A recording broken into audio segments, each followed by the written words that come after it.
On December 25, 1944, General George Patton stood at his headquarters and read a field report that made him laugh out loud. His artillery had just caught a German battalion trying to cross the Sauer River near Echternach. The shells had burst in the air above the enemy troops, and by actual count, 702 German soldiers lay dead in the snow. Patton immediately wrote a letter to Major General Levin Campbell, the Chief of Army Ordnance. "The new shell with the funny fuse is devastating," he said. "I think that when all armies get this shell, we will have to devise some new method of warfare. I am glad that you all thought of it first." 4 years earlier, in a cramped laboratory at the Carnegie Institution in Washington, a physicist named Merle Tuve had been told to do something that German engineers had already declared impossible. He was asked to put a miniature radar set inside an artillery shell. The device would have to survive being fired from a cannon at 20,000 times the force of gravity. It would have to spin at 25,000 revolutions per minute without shattering, and it would have to detect an enemy aircraft and detonate at precisely the right moment, all within a package smaller than a pint of milk. German scientists had studied this problem and concluded it could not be done. The forces involved would destroy any vacuum tube ever built. Tuve was about to prove them catastrophically wrong. The problem of shooting down aircraft had plagued military planners since the First World War. An airplane moving at 300 miles per hour crosses the sky faster than human reflexes can track. A shell fired from an anti-aircraft gun takes several seconds to reach altitude. In that time, the target has moved hundreds of feet. The mathematics were unforgiving. Even with perfect aim, the shell had to explode at exactly the right distance from the aircraft, or the shrapnel would miss entirely. The standard solution was the time fuse. Gunners would estimate the altitude of the incoming aircraft, calculate how long the shell would take to reach that height, and set a mechanical timer before firing. The system required extraordinary skill and considerable luck. Studies showed that it took an average of more than 2,000 shells to bring down a single aircraft. Some estimates ran even higher. Against fast-moving targets like dive bombers or the new jet aircraft Germany was developing, the odds were even worse. A single aircraft could sometimes survive thousands of rounds fired in its direction. The British had been working on a solution since 1939. Their scientists at the Telecommunications Research Establishment experimented with photoelectric cells that would detect the shadow of an aircraft passing overhead. They tried acoustic sensors that would listen for engine noise. They even attempted to use the heat from an aircraft engine to trigger detonation. None of these approaches worked reliably. The battlefield was too loud, too bright, and too chaotic for such delicate mechanisms. An acoustic fuse might detonate from the sound of its own shell whistling through the air. A photoelectric fuse might trigger from a passing cloud. What the British really wanted was a tiny radar set that could fit inside a shell. Radar worked by bouncing radio waves off a target and measuring the reflection. If you could miniaturize a radar transmitter and receiver small enough to fit in an artillery shell, the fuse could detect when it was close to an aircraft and detonate automatically. No more guessing about altitude. No more setting timers. The shell would simply explode when it got near enough to do damage. The problem was the vacuum tubes. Radar required electronic amplification, and in 1940, that meant vacuum tubes. These were delicate glass devices with thin filaments and precise internal structures. They were designed to sit motionless in radio cabinets, not to be fired from cannons. The acceleration forces alone would collapse the internal elements. The spinning would tear them apart. British engineers ran the calculations and concluded that no vacuum tube could survive gun launch. The finest glass would shatter. The thinnest filaments would snap. The idea was theoretically elegant but practically impossible. In the summer of 1940, with France fallen and Britain under siege, the British government made a remarkable decision. They would share their most secret military technologies with the United States in exchange for American industrial support. Winston Churchill personally approved the mission. A small team of British scientists led by Sir Henry Tizard crossed the Atlantic carrying a black metal box. Inside was the cavity magnetron, the key component that would make microwave radar possible. Historians would later call it the most valuable cargo ever brought to American shores. But the Tizard mission also carried detailed reports on British proximity fuse experiments, along with an admission of failure. The British had tried and could not make it work. Could American scientists succeed where British scientists had not? Vannevar Bush was the chairman of the newly formed National Defence Research Committee. He was an engineer by training, an administrator by necessity, and a man who understood that wars were won in laboratories as much as on battlefields. He had helped establish the committee specifically to mobilize American scientific talent for national defense, and he recognized the proximity fuse as exactly the kind of impossible problem that might yield to fresh approaches. In August 1940, Bush created a special research section to tackle the proximity fuse problem. He designated it Section T and placed it under the leadership of Merle Tuve. The T stood for Tuve himself, though officially the designation meant nothing, which suited the project's secret nature perfectly. Tuve was an inspired choice. He was a physicist at the Carnegie Institution who had pioneered the use of radio waves to measure the ionosphere back in 1925. That early work had laid theoretical foundations for radar itself. Tuve had bounced radio signals off the upper atmosphere and measured the time delay of their return, proving that such techniques could determine distances with precision. More importantly, Tuve was a relentless problem solver who refused to accept that anything was truly impossible. When colleagues told him an approach would not work, he would simply find another approach. The challenge Tuve faced was not simply miniaturization. He had to create electronic components that could withstand forces no electronic component had ever survived before. When an artillery shell leaves the barrel of a gun, it accelerates from 0 to 2,800 feet per second in a fraction of a second. The components inside experience 20,000 times the force of gravity. A vacuum tube weighing just 3 grams would experience the equivalent weight of 140 pounds during that brief moment. The glass would shatter, the filaments would snap, the internal elements would collapse into useless debris, and the forces did not end with the initial acceleration. The rifling inside the gun barrel imparts spin to the shell, stabilizing it in flight. This spin reaches 25,000 revolutions per minute. Any component not perfectly balanced would be torn apart by centrifugal force. Any connection not perfectly secured would work loose. The environment inside a fired artillery shell was as hostile to electronics as the vacuum of space or the depths of the ocean. Tuve assembled a team of physicists and engineers at the Carnegie Institution and began attacking the problem from every angle. They needed vacuum tubes that could survive the impossible. They needed batteries that would not activate until the shell was fired. They needed circuits that would remain inert during storage but spring to life in flight. Every component had to be redesigned from first principles. The breakthrough came from an unexpected source. James Van Allen, a young physicist who would later discover the radiation belts that bear his name, was assigned to solve the vacuum tube problem. Van Allen had joined Section T fresh from his doctoral work at the University of Iowa, and he approached the tube problem with fresh eyes. He studied how the tubes failed during gun launch. The filaments, thin wires that heated up to emit electrons, were tearing loose from their supports under the extreme acceleration. The standard engineering response would be to make the supports stronger and more rigid. Van Allen realized this was exactly wrong. He designed what he called a mousetrap spring mechanism. Instead of rigidly mounting the filament supports, he allowed them to flex during the initial shock of firing. The spring would absorb the acceleration forces, letting the filament move slightly rather than resisting the force and breaking. Then, once the shell was in flight and the acceleration had stopped, the spring would snap back into position, holding everything taut and stable. It was counterintuitive. Everyone assumed that delicate components needed to be held rigidly in place. Van Allen proved that controlled flexibility was the key to survival. Working with Raytheon in Massachusetts, a company that manufactured hearing aids, Van Allen developed tubes small enough to fit inside a shell nose yet rugged enough to survive launch. The hearing aid industry had already pushed vacuum tube miniaturization further than the radio industry because hearing aids needed to be small enough to wear. Van Allen adapted their techniques for military applications. By January 1942, Van Allen's shock-proof tubes were achieving 52% success rates in test firings at the Dahlgren Proving Ground.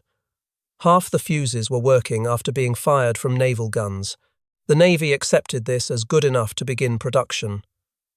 Half the shells working was infinitely better than the thousands of shells needed with conventional time fuses. Even a 50% success rate meant that anti-aircraft effectiveness would multiply several times over. The next challenge was power. A radar set needs electricity, but conventional batteries would be destroyed by gun launch just as surely as vacuum tubes. The lead plates inside a standard battery would bend and short-circuit under 20,000 G forces. The acid would slosh and spill. The connections would break. The solution came from the National Carbon Corporation, which developed a reserve battery that remained completely inert until activated by the shock of firing. A glass ampule containing liquid electrolyte sat safely inside the battery casing. The ampule was strong enough to survive normal handling and storage, but designed to shatter at precisely the forces generated by gun launch. When the gun fired, the shock broke the ampule. The spinning of the shell then forced the electrolyte outward into contact with stacked zinc and carbon plates, creating a working wet cell battery only when needed. The battery would not activate prematurely during storage or transportation. It could not leak or corrode. It simply waited until the moment of firing, then came to life. The ampules were manufactured at a factory that had previously made Christmas tree lights, a product unavailable during wartime. The electronics themselves had to be equally innovative. The fuse worked as a miniature continuous wave Doppler radar operating at 180 to 220 MHz. The shell body itself served as the antenna. A small oscillator transmitted a continuous radio signal. When this signal struck a nearby object like an aircraft, some of the energy reflected back. The reflected signal combined with the transmitted signal to create an interference pattern, a beat frequency that indicated how close the target was. When the beat frequency amplitude crossed a threshold indicating the target was approximately 70 feet away, a thyratron tube fired, releasing stored electrical energy into the detonator and triggering the shell to explode. The complete fuse contained approximately 130 miniaturized electronic parts, including 4 to 5 vacuum tubes, depending on the variant. All of this was packed into a cone-shaped package that screwed into the nose of a standard artillery shell, replacing the conventional mechanical time fuse. The package was smaller than a pint milk bottle. This represented the first mass-production application of printed circuits in history. Multiple safety mechanisms prevented premature detonation. Electrical arming delays ensured the fuse could not trigger until the shell was well away from the gun. Mercury switches shorted the circuits until the shell reached proper spin rate. Out-of-line powder trains only aligned after the shell was rotating correctly. The requirement was no more than one muzzle burst, one accidental detonation at the gun, per 1 million rounds fired. The consequences of a shell exploding in the barrel were too catastrophic to accept any higher failure rate. By March 1942, the proximity fuse had moved from laboratory curiosity to serious weapons program. The Johns Hopkins University Applied Physics Laboratory was formally established to scale up development and coordinate with manufacturers. The program was classified at the same level as the atomic bomb. Vannevar Bush believed that if the Germans learned about the fuse, they could either develop countermeasures or create their own version to use against Allied bomber formations. A German proximity fuse in an anti-aircraft shell could devastate the 1,000 plane raids that were beginning to pound German industry. The secrecy was extraordinary, even by wartime standards.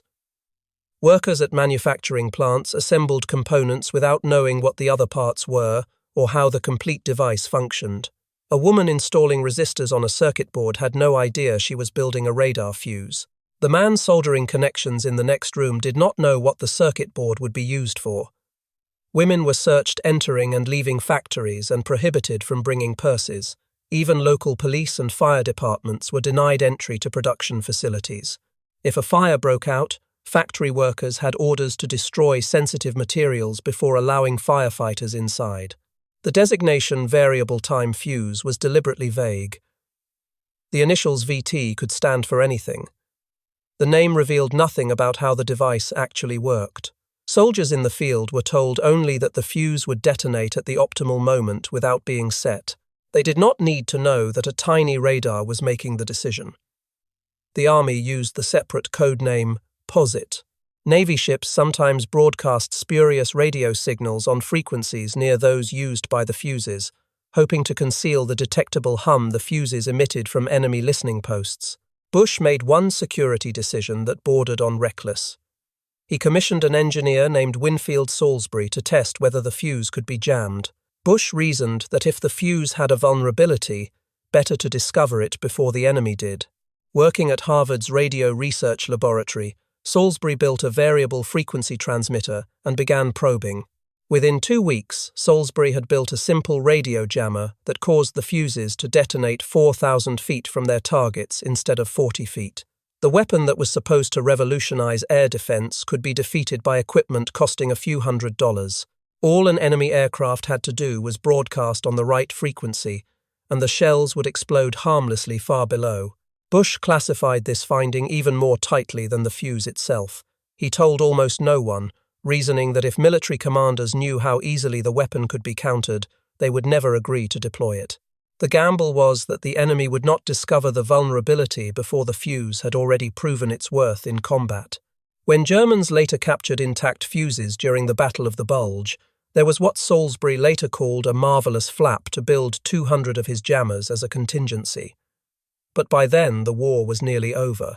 The first test against actual aircraft came on August 12, 1942. The cruiser Cleveland was conducting its shakedown cruise in Chesapeake Bay when technicians loaded proximity-fused shells into its 5-inch guns. Radio-controlled drone aircraft were launched as targets.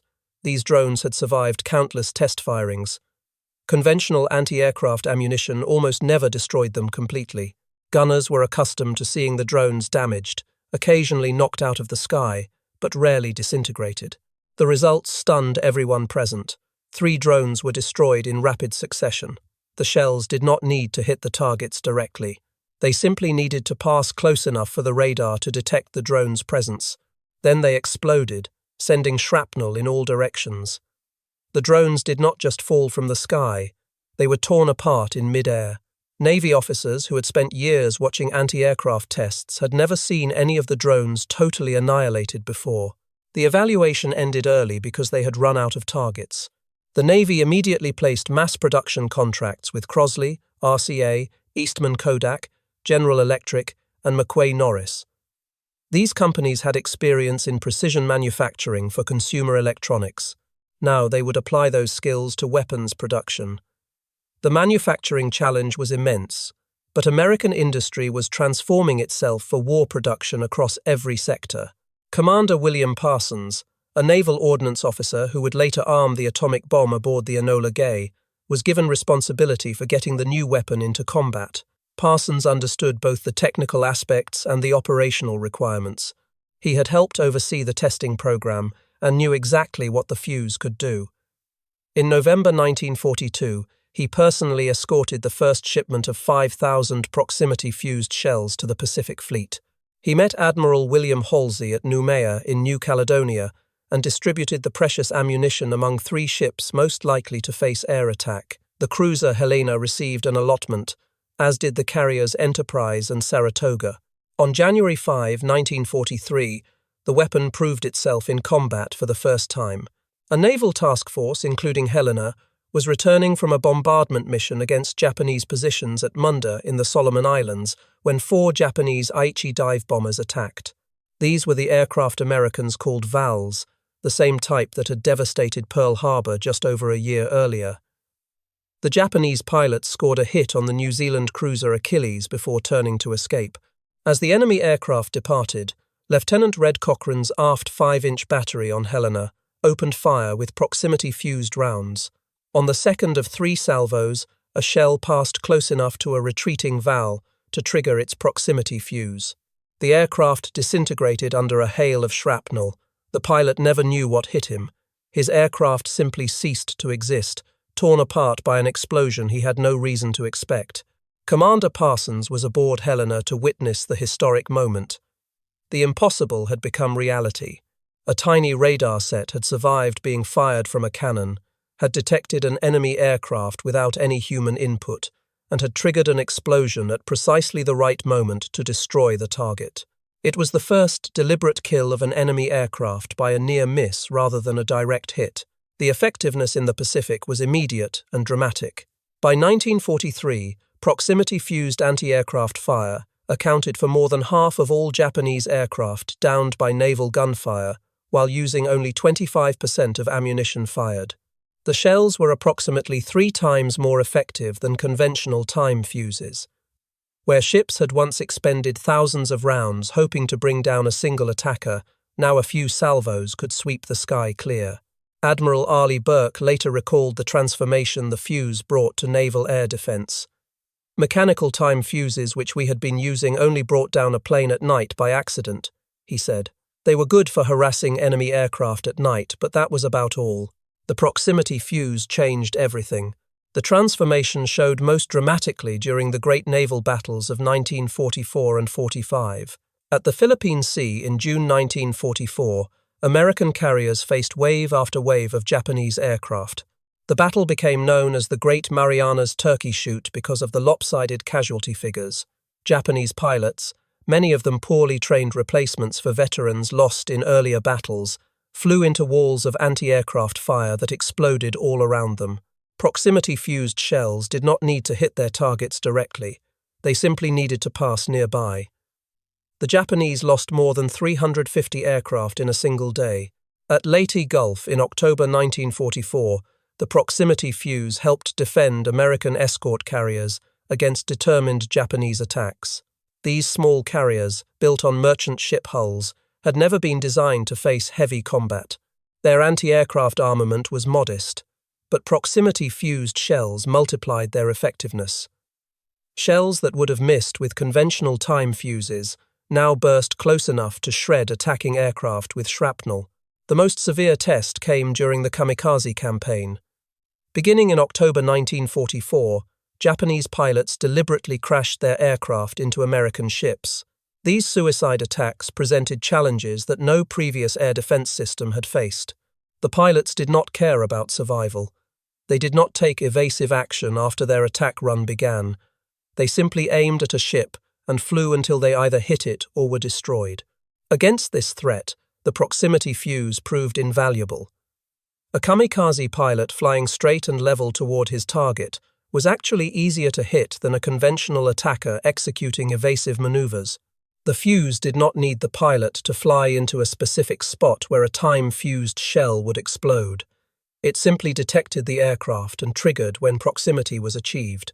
Studies conducted during the Philippines campaign from October 1944 through January 1945 showed that proximity-fused 5-inch guns averaged 200 to 310 rounds per kill against kamikazes, compared to 1,000 to 1,162 rounds for time-fused ammunition.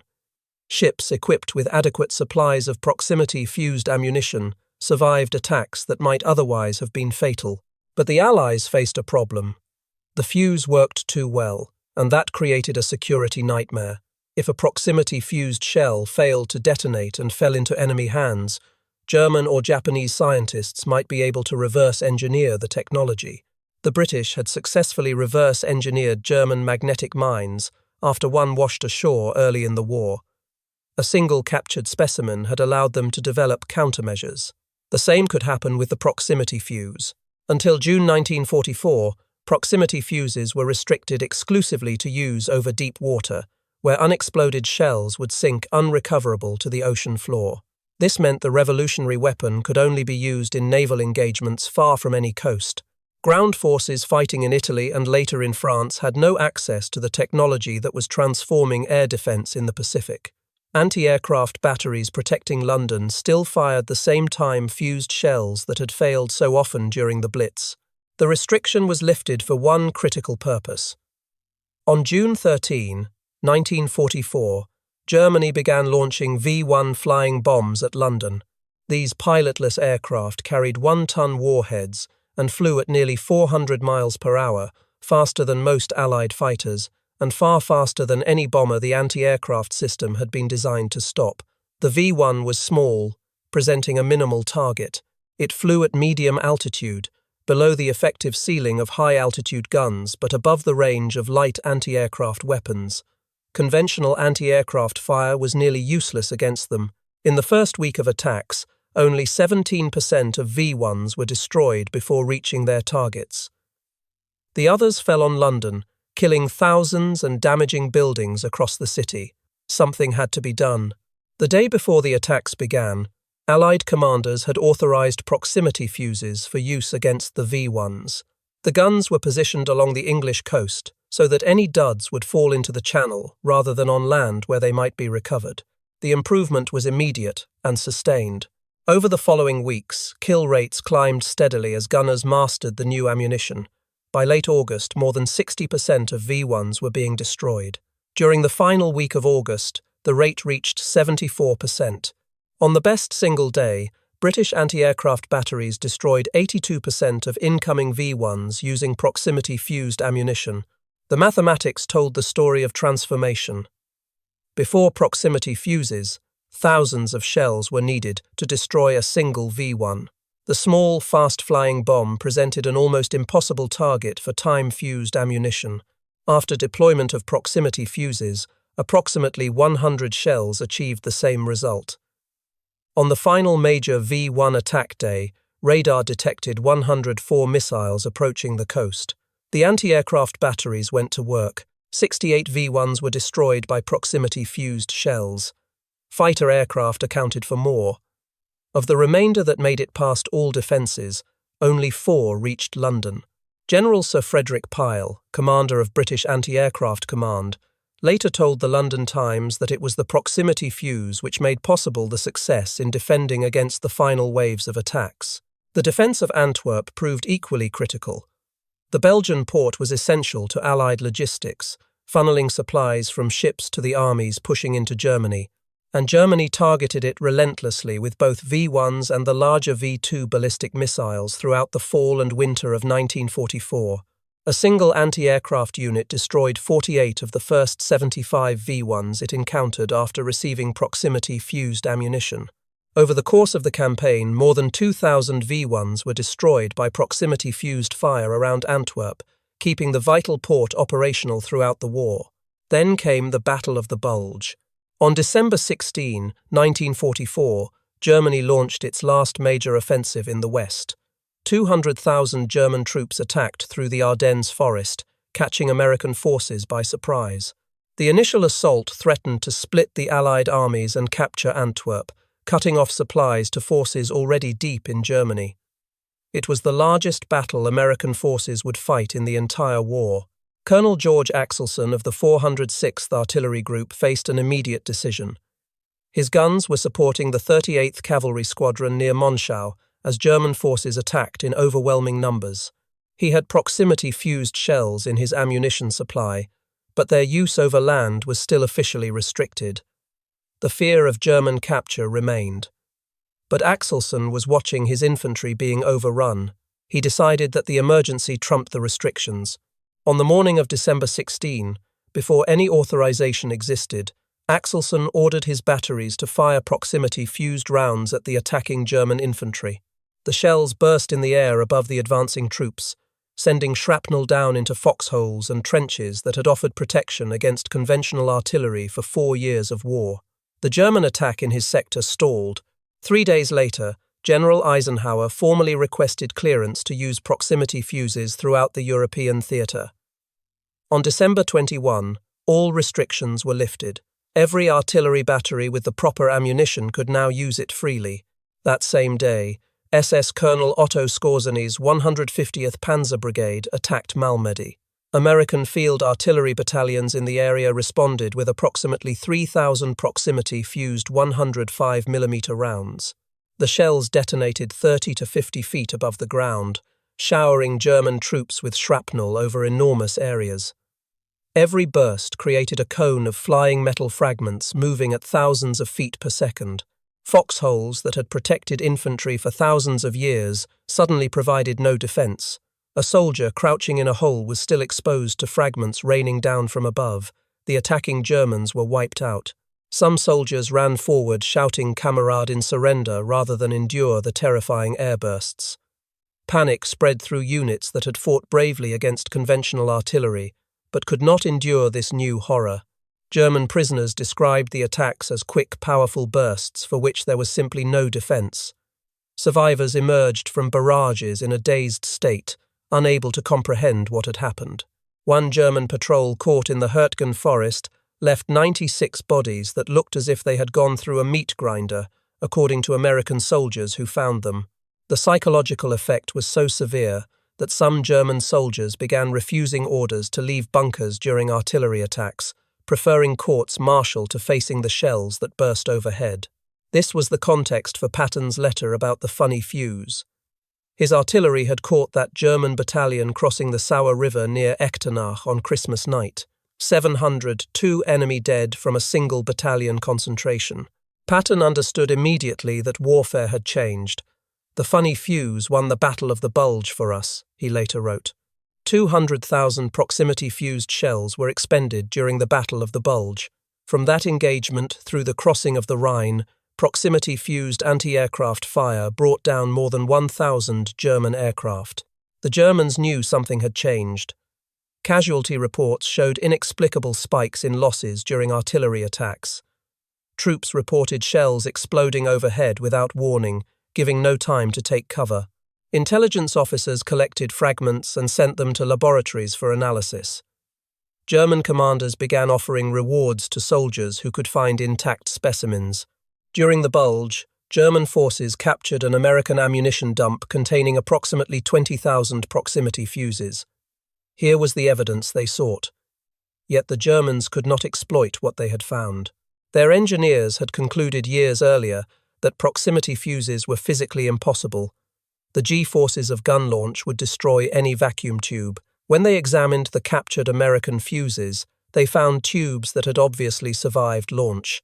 This contradicted everything they believed. German scientists struggled to accept that the Americans had solved a problem they considered unsolvable.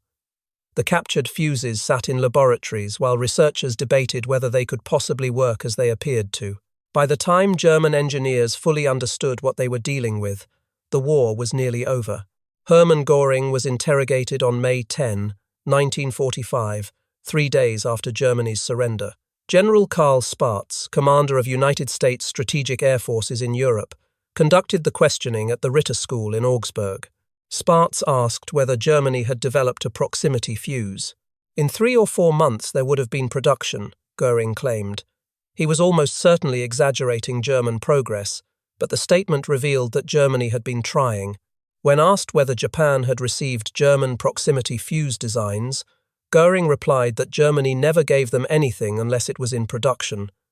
Since Germany never achieved production, Japan received nothing. Allied intelligence teams that swept through German research facilities after the war found extensive evidence of proximity fuse development efforts. Germany had pursued 30 to 50 different designs, including acoustic fuses that listened for engine noise, radio fuses similar to the American design, electrostatic fuses that detected changes in electrical fields, and infrared fuses that homed on engine heat. But Hitler's 1940 order terminating all weapons programs that could not reach production within 6 months had halted most research until 1944, freeing resources for Operation Barbarossa.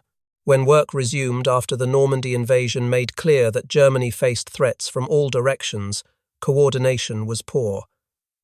Different laboratories pursued redundant approaches without sharing results. Competing agencies fought for resources. The systematic approach that had characterized Section T in America was completely absent in Germany. The organizational contrast revealed deeper differences in how the two nations approached technological challenges. Section T had been given clear authority, adequate funding, and freedom from bureaucratic interference. Tuve could recruit the scientists he needed, regardless of which university or company employed them. He could allocate resources based on technical promise rather than political connections. He answered ultimately to Vannevar Bush, who in turn had direct access to President Roosevelt. German weapons development suffered from the opposite conditions. Multiple agencies competed for Hitler's favor. The SS ran its own research programs separate from the Wehrmacht. The Luftwaffe guarded its projects jealously from the army. Scientists who fell out of political favor could find their projects cancelled overnight, regardless of technical merit. Resources flowed to programs that promised quick results rather than fundamental breakthroughs.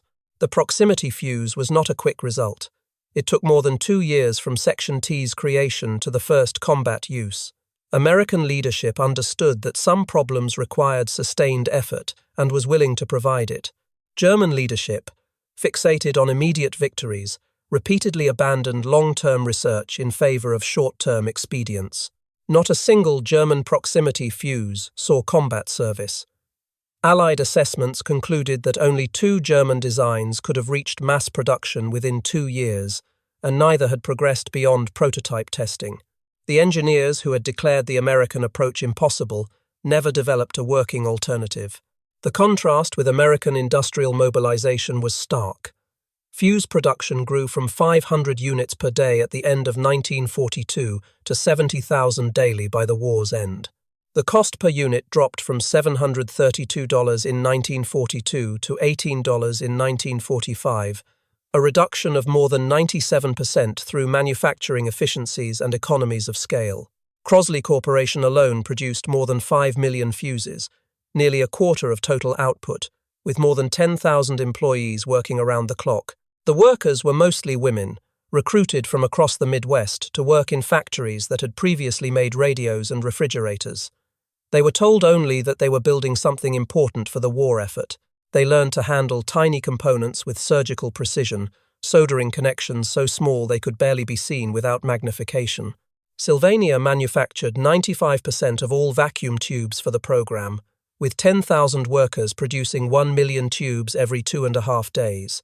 That rate equaled 2/3 of the entire pre-war American radio tube industry. The quality control was extraordinary. Every tube was tested multiple times. Defective units were ruthlessly rejected.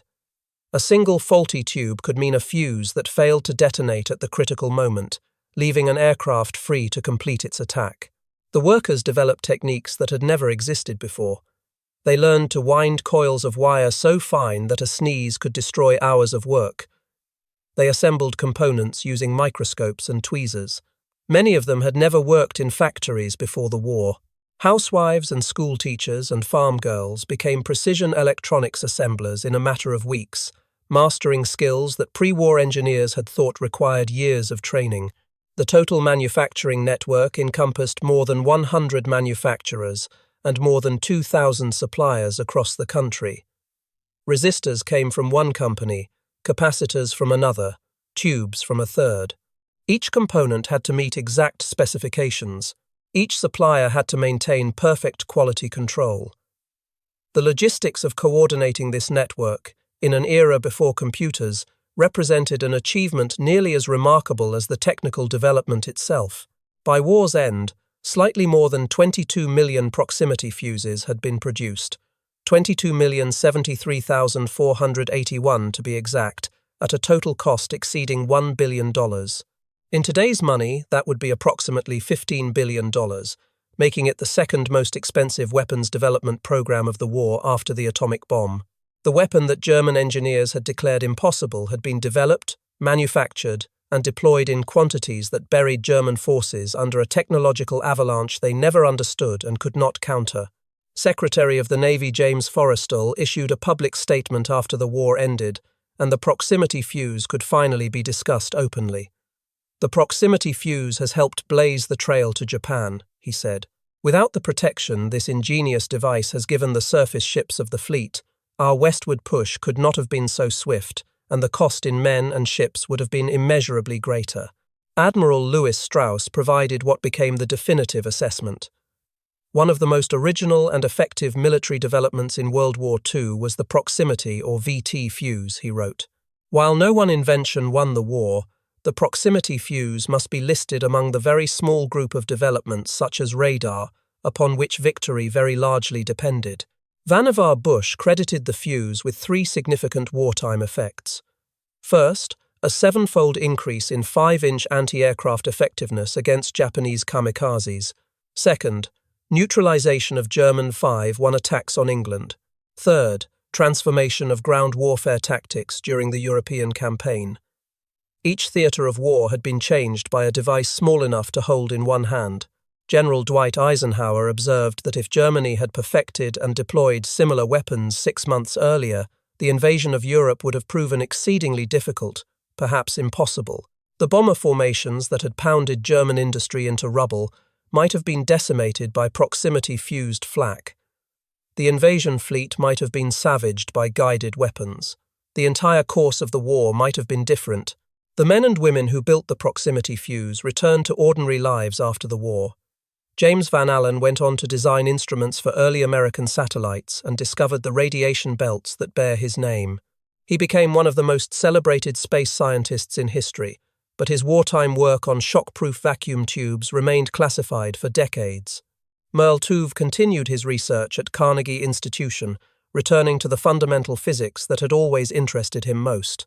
The workers who assembled fuses at Crosley and Sylvania and dozens of other plants went back to making radios and televisions and household appliances. The precision manufacturing techniques they had developed for proximity fuses would help drive the post-war electronics revolution.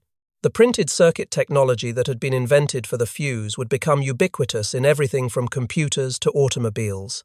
The Johns Hopkins Applied Physics Laboratory continued operating after the war, transitioning from proximity fuses to guided missiles and eventually to spacecraft. The laboratory that had been created to build a tiny radar for an artillery shell would later build instruments that explored the outer planets of our solar system. The proximity fuse itself evolved into a standard component of modern artillery. The technology that seemed impossible in 1940 is now routine. Every major military in the world uses proximity-fused ammunition. The principle that Van Allen discovered, that delicate components can survive extreme forces if designed to flex rather than resist, became fundamental to aerospace engineering. Spacecraft and missiles use the same basic approach to survive launch. The story carries lessons that extend beyond military technology. The Germans failed not because they lacked intelligence or resources. They failed because they began with a conclusion and worked backward to find evidence supporting it. Their engineers had determined that proximity fuses were impossible, and that determination blinded them to evidence that the Americans had succeeded. Even when they held working fuses in their hands, captured from American ammunition dumps, they could not accept what they were seeing. This was the same pattern of thinking that led German leadership to underestimate American industrial capacity and fighting spirit throughout the war. They saw what they expected to see, rather than what actually existed. They measured American potential by American performance in peacetime, and concluded that potential was limited. They assumed that challenges they found difficult would be equally difficult for their enemies. Merle Tuve and his team at Section T did not begin with assumptions about what was possible. They began with a problem that needed solving, and worked forward to find solutions. When conventional approaches failed, they invented new ones. When standard components could not survive gun launch, they redesigned the components. When batteries would not function, they invented new batteries. They treated impossibility as a challenge rather than a conclusion. This difference in approach, between organizations that adapt quickly and organizations that assume rigidly, proved decisive not just for the proximity fuse, but for the entire war. American forces learned from failures and improved continuously. German forces calcified around assumptions that became increasingly disconnected from reality. The proximity fuse was not the only factor in Allied victory, but it represented something larger than itself. It demonstrated that scientific creativity, combined with industrial capacity, could solve problems that seemed unsolvable. It showed that wars are won not just by courage and sacrifice, but by the quality of thinking that happens far from any battlefield. General George Patton called it the funny fuse, because the name variable time fuse told you nothing about how it actually worked. The secrecy was deliberate, the vagueness was intentional, but there was also something genuinely amusing about a weapon so small that it fit in your hand yet so powerful that it changed the mathematics of warfare itself.